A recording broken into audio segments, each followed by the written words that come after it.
प्रश्न में ज्यादा समय बिल्कुल नुकसान नहीं करूंगा, तुरंत पहले प्रश्न की तरफ बढ़ूंगा। पहला प्रश्न आपको एक रिएक्शन दे दिया है, ऊपर एक रिएक्शन दिया हुआ है, लिखा है कि ऊपर दी गई अभिक्रिया किस प्रकार की, मतलब कौन सी अभिक्रिया है। आप एक नोटिस करो, देखो एक चीज, ये जो Fe है मेरे प्यारे बच्चों, Fe देखो, Fe अलग हो गया और ये देखो एल्युमिनियम ऑक्सीजन के साथ अभिक्रिया करके एल्युमिनियम ऑक्साइड बना दिया। अब इसका मतलब क्या है कि अधिक का विक्रियाशील वाला तत्व कम विक्रियाशील वाला तत्व को उसके ही यौगिक में से उसको विस्थापित कर दिया। ठीक है, तो मतलब कौन सी विक्रिया होगा, विस्थापन विक्रिया होगा। सोचने समझने वाली बात ही नहीं है बिल्कुल मेरे प्यारे बच्चों, दिमाग लगाओ, आंसर ले जाओ। पहले का डी ऑप्शन सही है, सिंपल क्वेश्चन है। दूसरा जो है, एक विलयन नीले लिटमस को लाल कर देता है, इसका पीएच मान कितना होगा मेरे प्यारे बच्चों। आप बताओ, एक विलयन नीले लिटमस को लाल कर देता है। ठीक है, मैंने एक ट्रिक बताया था अनील, मैंने एक ट्रिक बताया था अनील। अनील मतलब क्या होता है, अ मतलब अम्ल, अम्ल जो होता है वो नीले को लाल कर देता है, वही चीज पूछा है, नीले को लाल कर देता है मतलब वो अम्ल कहलाएगा। और अम्ल का पीएच मान 7 से कम होता है, 7 से कम मतलब कि यही ए वाला ऑप्शन बिल्कुल राइट आंसर हो जाएगा। तो ये ट्रिक होता है मेरे प्यारे बच्चों, बिल्कुल सिंपल है, आसानी से याद हो जाएगा। इसके बाद देखो, शुद्ध जल का पीएच मान, अब सबको मालूम है शुद्ध जल का पीएच मान 7 होता है, क्योंकि उदासीन होता है, उसमें कोई स्वाद ही नहीं होता है शुद्ध जल में। तो सी वाला ऑप्शन बिल्कुल राइट आंसर हो जाएगा। आगे देखो क्वेश्चन नंबर 4 मेरे प्यारे बच्चों, कि जिंक चूर्ण पर तनु सल्फ्यूरिक अम्ल की अभिक्रिया से गैस निकलती है। अगर जिंक है और वो तनु सल्फ्यूरिक अम्ल से अभिक्रिया करा दूंगा तो कौन सा गैस निकलेगा मेरे प्यारे बच्चों, हाइड्रोजन गैस निकलेगी। ए वाला ऑप्शन पे बिल्कुल क्लिक कर दो, हाइड्रोजन गैस निकलेगी। पांचवा है कि पेयजल को जीवाणु रहित करने में प्रयोग किया जाता है, तो पेयजल को जीवाणु रहित करने में प्रयोग किया जाता है किसका, कैल्शियम ऑक्सीक्लोराइड का, CaOCl2 ऑप्शन नंबर ए। कितना प्यारा प्रश्न है, कितना सिंपल भी है। 6, धावन सोडे का रासायनिक नाम अभी मालूम नहीं है आप लोगों को, धावन सोडे को हम लोग बोलते हैं सोडियम कार्बोनेट। ऑप्शन बी जो है बिल्कुल राइट आंसर हो गया। अब ऐसे ऐसे क्वेश्चन आएगा तो बचेगा जी, एक भी नहीं बचेगा। 7वां यहाँ पे भरना है, ठंडे तनु अम्ल से हाइड्रोजन गैस बनाता है, ये बात आपको मालूम होना चाहिए। जिंक, अगर जिंक को अगर हम ठंडे तनु अम्ल से अभिक्रिया करा दें तो हाइड्रोजन गैस निकलेगा 100%, उसको कोई रोकेगा नहीं। चलो 8वां प्रश्न देख लो क्या है, समय बिल्कुल आप लोगों का मैं नुकसान नहीं करना चाहता हूं। 8वां, निम्न में से कौन सी धातु कुचालक है। अब इनमें से बताना कौन सी धातु कुचालक है, तो शीशा कहाँ दिखा, शीशा, इसमें से कौन सी धातु कुचालक है, ठीक है, तो शीशा, बात खत्म। आगे देखते हैं प्रश्न नंबर 9, कि शुद्ध वायु है, शुद्ध वायु है, तो इसमें से शुद्ध वायु एक समांगी मिश्रण है कि धातुओं का मिश्रण, की यौगिकों का मिश्रण, उपयुक्त मिश्रण कोई नहीं। तो शुद्ध वायु की अगर हम बात करें तो एक समांगी मिश्रण होता है, शुद्ध वायु एक समांगी मिश्रण होता है। ए वाला ऑप्शन बिल्कुल राइट आंसर हो जाएगा। आगे बढ़ेंगे, 10वां प्रश्न। 10वां प्रश्न मेरे प्यारे बच्चों, एल्युमिनियम की सतह पर ऑक्सीजन परत बनना कहलाता है। तो एल्युमिनियम की सतह पर जब ऑक्सीजन परत बनना होता है उसको एनोडिंग कहते हैं। क्या कहते हैं मेरे प्यारे बच्चों, एनोडिंग कहते हैं। एनोडिंग, ऑप्शन नंबर ए जो है बिल्कुल राइट आंसर हो जाएगा। आगे बढ़ेंगे 11वां, कि कार्बन परमाणु की संयोजकता, तो कार्बन परमाणु की संयोजकता कितनी होती है, C4, मतलब सी वाला ऑप्शन, ठीक है, कार्बन परमाणु की संयोजकता 4 होती है। 12वां प्रश्न है, एसिटिक अम्ल का आयुपीएसी नाम है। तो एसिटिक अम्ल का आयुपीएसी नाम मेरे प्यारे बच्चों एथेनोइक अम्ल होता है। क्या होता है, एथेनोइक अम्ल मेरे प्यारे बच्चों। बी वाला ऑप्शन बिल्कुल राइट आंसर हो जाएगा। 13वां प्रश्न, एथिल एल्कोहल का आयुपीएसी नाम बताओ। तो एथिल एल्कोहल का आयुपीएसी नाम एथेनॉल होता है। क्या होता है, एथेनॉल। बी वाला ऑप्शन बिल्कुल राइट आंसर हो जाएगा। बी वाला कह रहा हूं, सी वाला एथेनॉल, ठीक है। चलिए आगे देखो क्वेश्चन नंबर यहाँ पे 14। क्वेश्चन नंबर 14 है, निम्नलिखित में से असंतृप्त यौगिक है। अब चारों ऑप्शनों से बताना कि असंतृप्त यौगिक कौन है, तो वो है आपका C2H2, C2H2। सी वाला ऑप्शन बिल्कुल राइट आंसर हो जाएगा। आगे बढ़ेंगे 15वां प्रश्न, कि निम्नलिखित में से कौन सा जोड़ा प्रकाश संश्लेषण की अभिक्रिया में प्रयोग किया जाता है, ठीक है। कार्बन डाइऑक्साइड एवं ऑक्सीजन बिल्कुल नहीं। ऑप्शन बी, जल एवं ऑक्सीजन बिल्कुल नहीं। जल कार्बन डाइऑक्साइड बिल्कुल राइट। सी वाला ऑप्शन बिल्कुल राइट आंसर हो जाएगा, जल एवं कार्बन डाइऑक्साइड। 16वां प्रश्न है, कि लार में कौन सा एंजाइम पाया जाता है। ये बात तो सबको मालूम है, amylase enzyme, amylase enzyme, amylase भी होता है, एमिलेस भी, ठीक है, तो एमिलेस एंजाइम, बी वाला ऑप्शन। आगे देखते हैं 17वां, कि मेंडल ने अपना प्रयोग निम्न में से किस पौधे पर किया। कहा गया मटर जी, अब ये नहीं जानोगे तो क्या जानोगे, सी वाला ऑप्शन हटाओ इसको। अगला देखो, मानव में गुणसूत्रों की संख्या, अब ये भी बताने वाली बात है, 46 ढूंढ लो। ठीक है, सी वाला ऑप्शन बिल्कुल राइट आंसर। अब ऐसे ऐसे प्रश्न वेट करोगे। अब ये भी प्रश्न वेट करने वाला है कि आनुवंशिक विज्ञान के जनक कौन है, तो आनुवंशिक विज्ञान के जनक ग्रेगर जॉन मेंडल। सी वाले ऑप्शन पे आइए, ले जाइए आंसर अपना, ग्रेगर जॉन मेंडल है। आगे बात करेंगे प्रश्न नंबर 20वां। प्रश्न नंबर 20वां है, मेंडल के अनुसार मटर के बोने पौधे का जीन प्रारूप होता है। तो मेंडल के अनुसार मटर के बोने पौधे का जीन प्रारूप होता है स्मॉल टीटी, मतलब दोनों स्मॉल रहेंगे, स्मॉल टीटी मेरे प्यारे बच्चों। तो 20वें का सी ऑप्शन बिल्कुल राइट आंसर हो जाएगा। प्रश्न नंबर 21वां देखो, प्रश्न नंबर 21वां है कि 20 सेंटीमीटर फोकस दूरी। अब एफ बराबर आपको दे दिया है 20 सेंटीमीटर, ठीक है, उत्तल दर्पण में तो प्लस में ही होगा। फिर 20 सेंटीमीटर दूरी पर वस्तु रखी गई है, u बराबर -20 सेंटीमीटर पे वस्तु रखी गई है। तो पूछ रहा प्रतिबिंब कहाँ बनेगा, मतलब v का वैल्यू बताओ। मेरे प्यारे बच्चों यहाँ पे दर्पण सूत्र लगा लो, जब दर्पण सूत्र लगा कर v का वैल्यू निकालोगे तो ए वाला ऑप्शन देखने को मिलेगा आपको, -10 सेंटीमीटर दूर दर्पण के पीछे। बिल्कुल क्लियर। आगे देखो 22वां प्रश्न कि प्रिज्म से श्वेत प्रकाश की किरण गुजरने पर सबसे अधिक विचलन होता है। सबसे अधिक विचलन, जब देखो ये प्रिज्म है, जब इससे श्वेत प्रकाश किरण जाएगी तो 7 रंगों में विभक्त हो जाता है। तो सबसे अधिक विचलन किस रंग का होता है, बैगनी रंग का। और सबसे कम पूछ ले तो लाल रंग का होता है, दोनों याद रखना। चलो प्रश्न नंबर 23वां देखो क्या है, विद्युत जनित्र में रूपांतरण होता है। विद्युत जनित्र, जनरेटर देखे हो तो उसी को तो विद्युत जनित्र बोलते हैं। जनरेटर किसमें, तो जनरेटर क्या होता है मेरे प्यार, तो जनरेटर यांत्रिक ऊर्जा को विद्युत ऊर्जा में चेंज करता है। यांत्रिक ऊर्जा मतलब पहले हाथ वाला ऊर्जा लगाएंगे तब जाके वो विद्युत ऊर्जा में चेंज होगा। जनरेटर शादी ब्याह में देखते हो कि नहीं, पहले उसको हाथ से डुलाते हैं तब जाके वो विद्युत ऊर्जा में कन्वर्ट होता है, बी वाला ऑप्शन। चलो आ जाओ क्वेश्चन नंबर 24 क्या है, 220 वोल्ट 100 वाट के विद्युत बल्ब के तंतु का प्रतिरोध होगा। अब मेरे प्यारे बच्चों फार्मूला होता है R बराबर V स्क्वायर बटे P। अभी फार्मूला याद है, तो R बराबर V का वैल्यू कितना दिया है 220, तो 220 गुणे 220 अब बटे P का वैल्यू कितना दिया है 100 वाट। 2 जीरो से ये 2 जीरो कैंसिल हो गया। अब R बराबर क्या हो जाएगा 22 गुणे 22 मतलब 484। प्रतिरोध है तो उसका मात्रक ओम होगा, मतलब बी वाला ऑप्शन बिल्कुल राइट आंसर हो गया दूसरा। इतना ज्यादा सिंपल क्वेश्चन। अगला प्रश्न है 25। 25 क्या है, प्रोपेनल है। अब मेरे प्यारे बच्चों प्रोपेनल इनमें से कौन है, तो C3H6OH, बात खत्म। डी वाला ऑप्शन मतलब 4 वाला ऑप्शन, ठीक है। आगे देखो प्रश्न नंबर 26 क्या है, अधातु है। अब इन चारों में से अधातु कौन है मेरे बच्चों, फुरान। एफ जो है वो अधातु के अंतर्गत आता है, दूसरा वाला, ठीक है। 27वां प्रश्न, ठंडे जल से हाइड्रोजन गैस बनता है। तो ठंडे जल से हाइड्रोजन गैस बनता है मतलब सोडियम। अगर सोडियम को ठंडे जल में डाल दिया जाए ना तो वहां पे देखोगे तो हाइड्रोजन गैस निकलना प्रारंभ हो जाएगा। बस कितना सिंपल सिंपल प्रश्न है। 28, मनुष्य में वृक्क एक तंत्र का भाग है जो संबंधित है। वृक्क मतलब किडनी होता है। अब तुम बताओ किडनी का कार्य क्या होता है, किडनी कार्य यही होता है कि उत्सर्जी पदार्थ को बाहर निकालना, मतलब कि सी वाला ऑप्शन जो है बिल्कुल राइट आंसर हो जाएगा।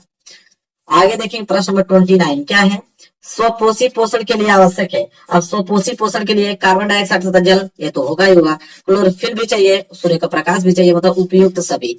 डी वाला ऑप्शन बिल्कुल राइट आंसर हो जाएगा, 4 वाला। आगे बात करेंगे 30वां प्रश्न, अलैंगिक जनन मुकुलन द्वारा होता है। तो अलैंगिक जनन मुकुलन द्वारा जो होता है मेरे प्यारे बच्चों वो होता है आपका ईस्ट में। किसमें होता है, ईस्ट में होता है, दूसरा वाला बिल्कुल राइट आंसर हो जाएगा। अलैंगिक जनन मुकुलन होता है ईस्ट में, ठीक है। आगे देखते हैं मेरे प्यारे बच्चों क्वेश्चन नंबर 31। चलिए आगे बढ़ते हैं, पराग कोष में होते हैं। 31 देखो, पराग कोष में होते हैं, तो पराग कोष में पराग कण होते हैं मेरे प्यारे बच्चों। पराग कोष में पराग कण ही न होगा कि और क्या होगा, तो 31 का चौथा ऑप्शन सही हो जाएगा। आगे बात करते हैं क्वेश्चन नंबर 32। क्वेश्चन नंबर 32 है कि वक्रता त्रिज्या का मात्रक होता है। अब वक्रता त्रिज्या मीटर में, सेंटीमीटर में, मिलीमीटर में सभी। अब वक्रता त्रिज्या तो किसी भी मीटर में हो सकता है, आप मीटर में भी ले सकते हो, सेंटीमीटर में भी ले सकते हो, मिलीमीटर में भी ले सकते हो, मतलब ये सभी होंगे। आगे बात करते हैं 33 प्रश्न कि एक पारदर्शी माध्यम से दूसरे पारदर्शी माध्यम में प्रवेश करने पर एक प्रकाश की किरण के लिए अपवर्तन कोण का मान अगर आपतन कोण की तुलना में अधिक होता है, तो यदि प्रकाश की किरण, यह तभी संभव हो सकता है कि सघन माध्यम से अगर विरल माध्यम में जाएगी प्रकाश की किरण, तभी यह कंडीशन फॉलो होगा कि आपतन कोण जो अपवर्तन कोण का मान है आपतन कोण की तुलना में अधिक हो, ठीक है। कब, जब सघन माध्यम से विरल माध्यम में प्रकाश की किरण जाएगी तभी यह संभव हो सकता है।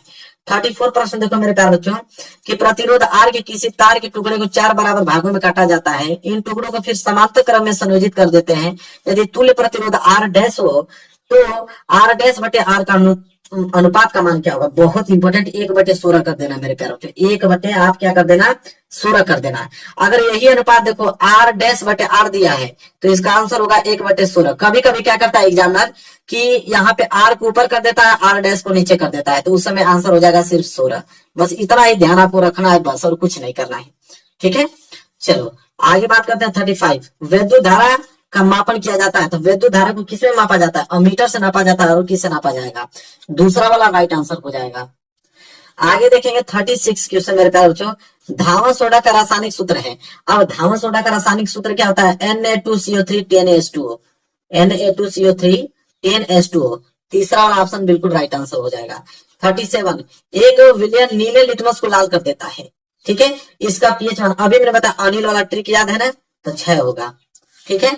38 देखो, निम्न में से कौन ऊर्जा का सिक्का या मुद्रा के रूप में जाना जाता है, ऊर्जा का सिक्का मतलब एनर्जी ऑफ मनी किसको कहा जाता है, एटीपी को कहा जाता है, किनको कहा जाता है, एटीपी को कहा जाता है, दूसरा वाला ऑप्शन बिल्कुल राइट आंसर होगा मेरे प्यारे बच्चों, किनको, एटीपी को कहा जाता है, एनर्जी ऑफ मनी। अगला देखो 39, निम्न में से कौन सा एक केवल जंतुओं में पाया जाता है, अच्छा इन चारों में से केवल जंतुओं में क्या पाया जाएगा मेरे प्यारे बच्चों, वो है तंत्रिका तंत्र, क्या है, तंत्रिका तंत्र, दूसरा वाला ऑप्शन राइट आंसर हो जाएगा। आगे बात करते हैं 40वां प्रश्न, मेंडल ने अपना प्रयोग निम्न में से किस पौधे पर किया था, मटर, किस पे किया था, मटर, ये बात तो आपको भी मालूम है। अगला प्रश्न को 41 क्या है, निम्नलिखित में से कौन सी एक परावैंगनिक किरणें को पृथ्वी पर आने से रोकती है, तो परावैंगनिक किरण को पृथ्वी पर आने से कौन रोकती है, तो ओजोन परत है, कौन, ओजोन परत रोकती है, दूसरा वाला ऑप्शन बिल्कुल राइट आंसर हो जाएगा मेरे प्यारे बच्चों। आगे बात करेंगे 42 प्रश्न, देखो क्या है, 42 है कि एक विलयन नीले लिटमस को लाल कर देता है, इसका पीएच मान क्या होगा, तो नीले लिटमस को लाल कर देता है मेरे प्यारे बच्चों, तो अभी मैंने ट्रिक बताया था अनिल वाला, क्या बताया था, अनिल, ठीक है, तो नीला लाल कर देता है 6। ये प्रश्न 3 बार हमने बता चुका, 3 बार, सोच सकते हो कितना इंपॉर्टेंट है कि इस प्रश्न को मैंने 3 बार लिया हुआ है, तो ये रटा होना चाहिए आप लोगों को। अगला है 43 मेरे प्यारे बच्चों, धावन सोडे का रासायनिक नाम है। अब धावन सोडे का रासायनिक नाम है सोडियम कार्बोनेट, बात खत्म, सोडियम कार्बोनेट। अगर वही खाने वाला सोडा रहता तो सोडियम बाइकार्बोनेट हो जाता, याद है ना आप लोगों को सारी चीजें। 44, ठंडे तनु अम्ल से हाइड्रोजन गैस बनाता है, अभी मैंने जिक्र किया था कुछ देर पहले जिंक, अगर जिंक को अगर हम ठंडे तनु अम्ल से अभिक्रिया करा दें तो हाइड्रोजन गैस निकलेगा अभिक्रिया के दौरान। आगे देखो 45, पीतल है, तो पीतल सबको मालूम है मेरे भाइयों की मिश्र धातु से बनकर बनता है, पीतल को हम लोग क्या बोलते हैं, मिश्र धातु कहते हैं।